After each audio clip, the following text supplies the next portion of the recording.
자, 이번 강의는 10강 지구 시스템으로 왔는데, 이제 이전 강의까지는 이제 역학적 시스템에 대해서 배웠잖아요. 그렇죠? 그래서 여기서부터는 이제 지구과학 파트인데, 지구 시스템의 구성 요소에 대해서 배워보도록 하겠습니다. 자, 지구 시스템은 크게는 이제 5가지예요. 이제 앞에서부터 계속 할 건데, 자, 직권, 수권, 기권, 여기 살아가는 생명체, 생물권, 외권까지. 네. 지구 밖에 이제 우주 공간이죠. 그래서 여기 5가지 공간, 5가지 권역에 대해서 이제 배우는 거예요. 그래서 첫 번째가 이제 직권인데, 이것은 지구의 겉과, 그러니까 지각과 내부, 겉과 내부를 다 포함하는 부분이고, 지구를 구성하고 있는, 지구 전체를 구성하고 있는 가장 많은 성분은 바로 철입니다. 철. 그 다음에 산소, 규소 이런 순서예요. 자, 지각을 구성할 때는 이제 산규, 알철 이렇게 되고 지구 전체로 봤을 때는 철이 가장 많습니다. 이건 이제 핵에 다 들어있죠.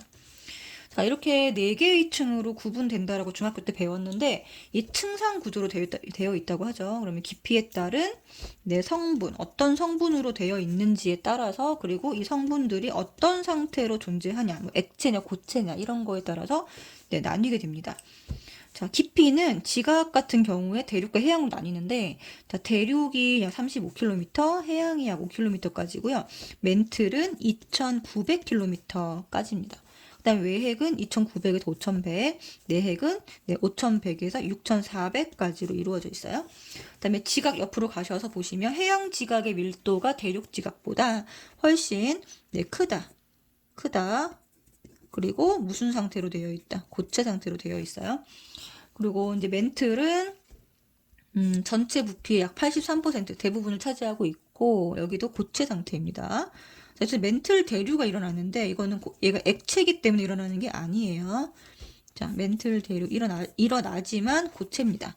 자, 그 다음 외핵은 액체로 유일하게 액체 상태로 되어 있는 게 외핵이고요. 자, 이 액체 상태로 되어 있고 심지어 여기 안에 금속으로 이루어져 있기 때문에 여기서 일어나는 대류 현상에 의해서 유도 전류가 발생이 되고 이 유도 전류에 의해서 지구 자기장이 형성된다라고 해서 이 부분이 굉장히 잘 나옵니다. 자, 외핵이 뭘로 되어 있다? 액체로 되어 있고 지구 자기장을 형성하는 데 있어서 가장 중요한 원인이 바로 이거예요. 액체 상태로 되어 있는 요 철이나 니켈이 대류하면서 유도 전류를 만드는 것이 바로 이 자기장의 원인이다 라고 하는 이론이죠. 그죠? 자, 그러면 내핵은 고체 상태로 되어 있고 온도와 밀도가 가장 큰 상태입니다. 자, 그러면 직권의 역할은 뭐냐면 생물에게 서식처를 제공하고 있고요. 그리고 다양한 물질을 제공을 하고 있습니다. 이 정도 알아두시면 되고 여기서 중요한 건 외핵에 관한 내용입니다. 자, 그 다음에 기권. 기권은 지구를 둘러싼 대기층을 얘기하고요. 성분은 질소가 가장 많고 우리가 이제 계속 배웠기 때문에 이제는 조금 기억하고 계시죠, 그죠?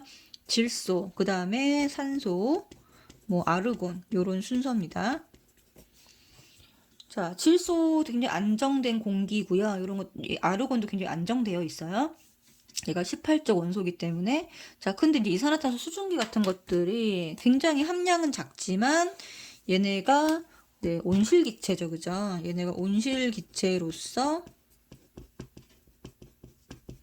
온실 효과를 일으키게 되고요. 온실 효과를 일으키게 되고 이 온실 효과가 계속 이제 강화가 되면서 지구 온난화까지 연결이 되는 그런 기체입니다. 그래서 이제 인간의 산업 활동이 증가하게 되면서 이산화탄소 양이 계속 증가하고 그래서 이게 계속 연결이 되는 거죠. 이렇게 지구 온난화까지. 자, 이것도 층상 구조로 이루어져 있는데 높이에 따른 기온 변화로 구별을 합니다. 그러니까 가장 이제 지표랑 가까운 게 대륙권이죠. 자, 여기는 올라갈수록 이제 기온이 하강하게 되고 지표로부터 멀어지기 때문에 지구의 복사 에너지를 덜 받게 되죠. 그래서 온도가 내려가게 되고요. 자, 여기서는 왜 대륙권이라고 하냐면 얘가 굉장히 불안정하기 때문에 대류 현상과 기상 현상이 굉장히 활발합니다. 여기는 불안정한 층입니다. 자, 기상현상, 대류현상과 기상현상 굉장히 중요하죠. 여기에 수증기가 분포하고 있기 때문입니다. 자, 그 다음에 성층권은 안정한 층인데 온도가 계속 올라갈수록 상승하기 때문이고, 온도 상승의 이유가 바로 이 오존층 때문이에요. 이 오존층이 성층권에 있는데 얘가 자외선을 흡수해서 온도를 상승시키고 있습니다. 자, 그러면 그 다음 권역이 이제 중간권이 되는데 여기는 온도가 내려가죠. 자, 중간권은 대류권의 연장선이라고 보시면 되고, 대류는 활발하지만 기상현상이 없는 이유는 수증기가 없기 때문이에요. 수증기가 없다. 그죠? 여기서 이제 여기 중간권까지는 그나마 이제 공기층이 대기가 있기 때문에 유성이 관측이 됩니다. 자, 그다음에 열권은 이제 80km 그보다 위에 있는 공간을 열권이라고 하고, 또 태양 에너지 때문에 직접적으로 가열이 되게 돼요. 그래서 이제 온도가 상승하게 되고, 그다음 밀도가 매우 희박하다, 일교차가 크다. 여기서 이제 오로라가 관측이 된다. 이렇게 배웠죠? 그죠? 여기서 중요한 거는 대류권, 그리고 이 오존층이 매우 중요합니다. 성층권과 대류권이 중요하고요. 오존층, 기상현상 이런 것들. 자, 그러면 이 기권의 역할은 뭐냐면, 자, 온실 효과를 일으킨다는 거예요. 그래서 평균 기온을 15도 정도로 굉장히 일정을 유지시켜주고, 온실 효과 자체는 나쁜 게 아니죠. 뭐가 나쁜 거예요? 온실 효과가 강화되는 게 이게 문제인 거예요. 온실 효과 자체는 괜찮습니다. 자, 그래서 어쨌든 이 대기에 있는 이 기체들이 온실 효과를 일으키게 되고요. 그리고 이제 지구 전체로 봤을 때 위도별로 에너지 불균형이 있는데, 요것을 에너지를 해소시킨다, 이동시켜준다, 평형을 만들어준다라는 거예요. 위도별 에너지 불균형은 또 뒤에서 얘기가 나올 것 같으니까, 어쨌든 대기의 역할은 온실 효과를 일으키고 에너지 평형을 일으킨다라는 겁니다. 자, 그 다음 세 번째 수권. 수권은 지구에 분포하는 물에 대한 이야기인데, 가장 많은 것은 해수죠. 97.5. 그럼 나머지 여기 것들이 2.5%를 차지하고, 얘가 이제 담수 또는 육수라고 하는데, 제일 많은 거는 이제 담수 중에 제일 많은 거는 빙하예요. 얘가 이제 고체 상태의 물이 되겠죠. 유일하게. 그리고 나머지가 이제 지하수가 그 다음을 차지하고 있고, 이제 호수, 하천수. 이렇게 됩니다. 그래서 얘도 마찬가지로, 자, 해수를 이렇게 연직으로 분석을 해보면 이제 깊이에 따른, 여기 이제 못하죠? 깊이에 따른 수온 변화로 이렇게 되고, 여기 가운데 있는 그래프만 보시면 이렇게 일정한 구간이 있어요. 여기가 혼합층입니다. 이 부분이 혼합층이고, 이렇게 쭉 온도가 계속 깊어질수록 온도가 내려가는 구간이 있는데, 여기가 수온 약층입니다. 여기가 혼합층이고, 그 다음에 여기서부터 여기까지가 이 부분이 계속 이제 온도가 낮으면서 일정한 층이 있거든요. 여기가 심해층이라고 해요. 자, 그러면 혼합층은 일단은 이제 여기가 지금 이제 수면이죠. 그쵸? 수면이니까 태양 에너지가 이렇게 떠 있으면 태양 에너지 영향을 받겠죠. 그래서 자, 태양 에너지가 물을 가열하고 있고, 또 바람의 영향도 받습니다. 그래서 일정하게 되는 거예요. 이렇게. 그런데 저위도는 이렇게 온도가 이렇게 올라가요. 표층 수온이 올라갑니다. 태양 에너지에 의해서 더 많이 가열되기 때문이에요. 그래서 저위도는 표층 수온이 높고요. 중위도는 바람이 강해서 혼합층이 두껍다라고 얘기를 하죠. 그래서 지금 보면 여기 혼합층이 얇은 얘가 저위도의 것이 그래프가 되고, 여기 두꺼운 애가 중위도가 되고요. 그리고 이렇게 내려갈수록 이렇게 계속 일정한 얘가 고위도의 것이 됩니다. 그래프를 구별할 수 있으시면 돼요. 얘가 이제, 그리고 표층 수온만 봐도 저위도, 중위도, 고위도 이렇게 구별되시죠. 그죠? 저, 중, 고 이렇게. 자, 그 다음에 수온 약층은 여기를 말하는데, 여기 지금 보시면 저위도는 여기서부터 여기까지가 수온 약층이에요. 쭉 내려가죠. 여기도 쭉 내려가죠. 수온 약층은 바람의 영향은 없고요. 태양 에너지 영향만 있어서 이렇게 깊어질수록 태양 에너지를 덜 받게 되겠죠. 그러면은 태양 에너지 영향이 적어지기 때문에 수온이 내려간다. 그러면 여기 지금 밑에 있는 곳은 차갑고 여기는 온도가 높기 때문에 여기는 굉장히 안정한 층이 됩니다. 그래서 대류 운동이 안 일어나요. 대류 운동이 안 일어난다. 그럼 매우 안정하다. 그러면 여기 혼합층하고 심해층 사이에 에너지 교환을 막는 역할을 합니다. 자, 물질은 사실은 아니에요. 물질 지워주세요. 물질은 사실 물고기들이 왔다 갔다 하기 때문에 물질은 왔다 갔다 할 수 있고요. 에너지 교환을 막는 역할을 합니다. 자, 그 다음에 심해층 같은 경우는 태양의 영향도 안 받고 바람의 영향도 안 받기 때문에 수온이 항상 이렇게 일정하게 낮음.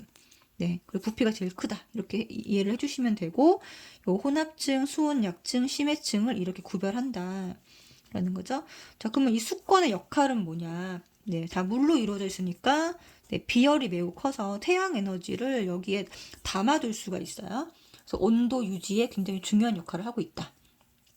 비열이 크면 어떤 일이 벌어지죠? 온도 변화가 네, 작습니다. 자, 이거 기억해 주시고, 비열이 큰 물질은 온도 변화가 잘 안 일어나는데, 자, 물이 대표적으로 비열이 굉장히 큰, 네, 물질이죠. 그죠? 그래서 여기에 태양 에너지를 담아둘 수 있다. 그리고 이제 기권과 마찬가지로 요 에너지 평형, 네, 에너지 평형을 이 물도 해주고 있어요. 그래서 해수의 순환으로 인해서 전 세계에 있는 바닷물이 돌고 돌죠, 그죠? 그래서 이거를 이제 해류라고 하는데요. 해류. 자, 해수가 순환되면서 에너지 평형의 역할을 하고 있고, 그 다음에 이제 하천수와 지하수가 바다로 들어가면서 네, 물질도 공급을 해주고 있습니다. 자, 다음으로 이제 지구 시스템 생물권에 대해서 알아볼 텐데, 여기는 이제 인간을 포함한 모든 생물, 여기는 이제 미생물 포함입니다. 미생물, 뭐 세균, 뭐 곰팡이 등등등 이런 애들 전부 다 포함해서 네, 모든 생물이에요. 모든 생물과 또 거주하는 공간까지 생물권이라고 얘기를 합니다. 그래서 직권, 기권, 수권 영역이랑 공간적으로 겹쳐 있고요. 그다음에 최초로 출현한 생물 화석 우리가 볼 수 있는 것은 스트로마톨라이트라는 화석이고 얘는 이제 남세균 화석인데 남세균은 광합성을 하는 세균이었어요. 최초의 생물은 아니겠죠. 그래서 최초의 생명체는 적어도 네, 요 화석 이전에 출현한 것으로 추측되고 있습니다. 자, 생물권의 분포 영역이 점점 확대되었다. 이 정도 알아두시면 되고. 자, 생물이 하는 역할은요, 이제 직권에 네, 땅을 변화시키는 역할을 합니다. 자, 풍화를 일으켜요. 풍화.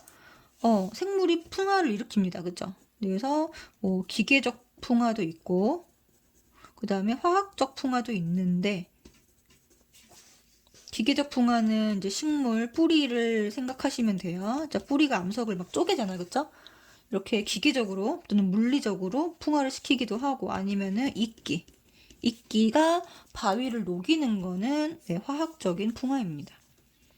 자, 그 다음에 지금 이런 농도를 변화시킨다라는 것으로 봐서 여기는 뭐가 들어가야 되냐면 이제 광합성과 호흡이 되겠죠. 광합성과 호흡 작용을 통해서 네, 대기 중에 이산화탄소나 산소 농도를 변화시킬 수 있고요. 자, 이 산소 농도를 변화시키는 건 아까 얘기했던 남세균. 요거의 예시에서 단적으로 드러나는데 얘가 광합성을 한다고 했잖아요. 그래서 광합성을 하기 시작하면서 산소 농도가 굉장히 많이 증가하게 됩니다. 지구상에. 이 산소 농도가 증가하면서 오존층도 만들어지게 되고요. 이 오존층이 자외선을 막아주게 되면서 자외선을 차단하게 되면서 네, 바다에 있던 생물이 바다에서 네, 육지로 생물의 어떤 터전이 이동하게 되는 네, 생물이 이동하게 되는 어떤 계기가 된 거죠. 바닷속에 있을 때는 자외선의 영향이 없지만 육지로 올라가게 되면 자외선 때문에 모든 생명체들이 이제 자외선이 있을 때는 이렇게 육지로 진출을 하지를 못했는데 오존층이 생기면서 네, 유해한 자외선들이 차단되면서 육지로 이렇게 진출을 하게 된 사건이 됐죠. 그죠? 이런 것들 기억해 주시면 좋을 것 같고. 자, 그 다음에 인간에 의한 산업활동이 증가하면서 여러 가지 이제 생태계 또는 환경에 영향을 미치게 되죠. 그죠? 그래서 영향을 미치게 되는데, 대표적인 게 지구온난화지, 그지? 지구온난화를, 네, 인간의 산업활동으로 인해서, 네, 일어났다라고 기억을 해주시면 됩니다. 자, 근데 마지막으로 5번째가 외권인데, 외권은 지구를 둘러싼 지구 대기권 바깥에 있는 우주 공간을 말합니다. 그래서 멀리 있는 우주라기보다는 태양계를 생각하시면 되고요. 태양과 달과 지구의 관계입니다. 그래서 이제 태양 복사 에너지는 지구의 굉장히 중요한 에너지원이고요. 태양 복사 에너지, 지구 복사 에너지를 통해서 에너지 교환은 일어나지만 네, 물질 교환은 거의 안 일어난다라고 알아두시면 돼요. 자, 그리고 지구 자기장도 외권에 속합니다. 이거 꼭 기억해 주세요. 지구 자기장. 네, 아까 말씀드렸다시피 외핵은 철과 니켈로 이루어진 액체 상태이기 때문에 여기서 이제 네, 온도차로 인해서 대류가 일어납니다. 자, 그러면서 유도전류가 생기게 되고요. 이 외핵 내부에 있는 유도전류가 다시 지구 바깥쪽으로 유도전류를 만들게 돼요. 그래서 자기장이 형성된다. 이 이론을 뭐라고 한다고요? 네, 다이나모 이론이라고 합니다. 그 순서가 외핵의 열대류, 유도전류, 자기장 형성 이렇게 기억을 해주시면 되고, 자, 그래서 지금 보시면 태양 복사 에너지 아까 말씀드렸고, 지구 자기장은 우주에서 날라오는 고에너지 입자 또는 태양에서 날라오는 고에너지 입자들, 네, 태양풍 이 에너지 입자를 차단하는 역할을 해서 생명체를 보호하고 있습니다. 자, 여기 지금 벤 앨런대는 이 태양풍의 대전 입자가 자기장에 붙잡혀서 네, 도넛 모양으로 밀집되어 있는 공간을 말하게 되고요. 이 내대랑 외대가 있는데 네, 이 대전 입자가 분리되어 있어. 양성자랑 전자로 분리가 되어 있고 벤 앨런대 내대에는 양성자로 이루어져 있다. 외대는 전자로 이루어져 있다. 그리고 간단하게 네, 알아두시면 돼요. 자, 여기서는 중요한 게 태양 복사 에너지 교환이 일어난다. 물질 교환은 안 일어난다. 그리고 다이나모 이론에 의해서 이 외핵의 열대류 때문에 지구 자기장이 형성된다. 이 정도만 네, 외권에서는 기억을 해두시면 됩니다.